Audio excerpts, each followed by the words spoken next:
Hey everyone! I will shock you on how your beloved dogs can harm your lives. Have you ever heard about rabies?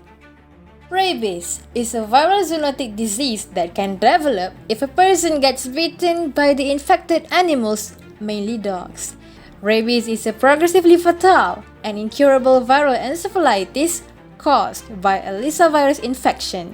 The infection primarily circulates among domestic, feral, and wild animals such as dogs, cats, bats, raccoons, and monkeys. Infected animals spread the infection through their saliva. Almost all of the 55,000 annual rabies deaths in humans result from infection with dog rabies viruses. Do you know that human activities not only threaten animals but also affect their own life? Deforestation, wildlife trade, illegal logging, and hunting are actually increasing the exposure of humans toward many viruses and zoonoses like rabies. Bad displacement from living in the forest to living in the buildings then will pass this virus on to dogs and humans. Then, zoonosis spillover started to take place. Infected animals can spread the virus to other animals or humans by biting them. Besides, rabies can be disseminated in rare situations when contaminated saliva enters an open wound or mucous membranes like the mouth or eyes. Once a person gets exposure to the rabies virus, they might develop symptoms within 1 to 3 months. Fever, discomfort, or a tingling sensation at the wound area characterize the rabies infection. Some patients experience anxiety, hyperactivity, convulsions, and a phobia of swallowing or drinking liquids, as well as a fear of moving air or winds, as a result of inflammation in the brain and spinal cord. These symptoms are known as furious rabies. In the meantime, in some cases, patients might develop paralytic rabies, where muscle paralysis occurs. Are you willing to suffer with those symptoms? Most patients with rabies die within 2 weeks after exhibiting the symptoms. Some of the most severe complications our patients may encounter the state or process of being deprived of oxygen, which can result in suffocating and unconsciousness, irregular heart rate, inflammation of heart muscle, and neurological disorder, ultimately causing death.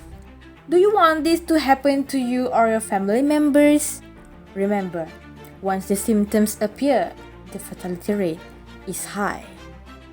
So, if you don't want this to happen, you need to take note of this. Once you have been bitten or scratched by wildlife or unfamiliar animals, particularly dogs that have the potential carrying a rabies infection, you have to immediately wash that area thoroughly with soap and water, and then seek advice from the nearest healthcare centers. They will determine and help you to decide if you need treatment known as post-exposure prophylaxis, which consists of human rabies immunoglobulin and rabies vaccine. Human rabies immunoglobulin provides immediate protection, while the vaccine helps your body's immune system fight the virus. If the symptoms already appear and do not have good prognosis, a palliative approach will be applied. In patients who are unlikely to survive, doctors will focus on providing relief from the symptoms and stress of the illness. However, in patients who have an increased likelihood of survival, they will get supportive care in ICU. Even so, none of these therapies are proven to be effective. Hence, there is no time to waste. This deadly disease often occurs in Asia and Africa, where significant populations of free-roaming stray dogs do. As we know, the common source of human infection is dogs. Besides, travelers that go to endemic areas, veterinarians, wildlife researchers, as well as zoologists are the most prevalent people to get infected with rabies virus, as they are highly exposed to domestic animals, wildlife, and engage in outdoor activities like caving and camping. Thus, they are advised to be cautious while having those activities and during the exposure period. Previously stated, Asia is one of the regions with a high number of rabies cases.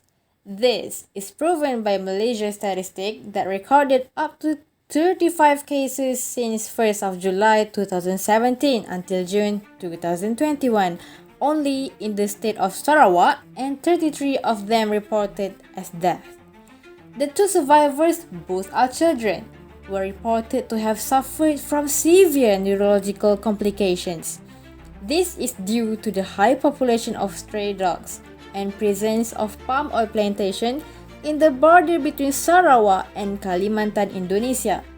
These lead to the re-emergence of rabies cases in Sarawak.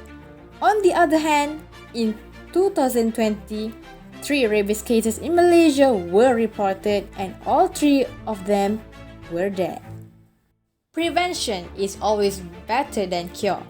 Therefore, governments, NGOs, veterinarians, and health workers need to team up to voice out and spread awareness about rabies. As rabies is a vaccine-preventable disease, eliminating rabies in dogs is the most cost-effective strategy for preventing transmission of rabies in people.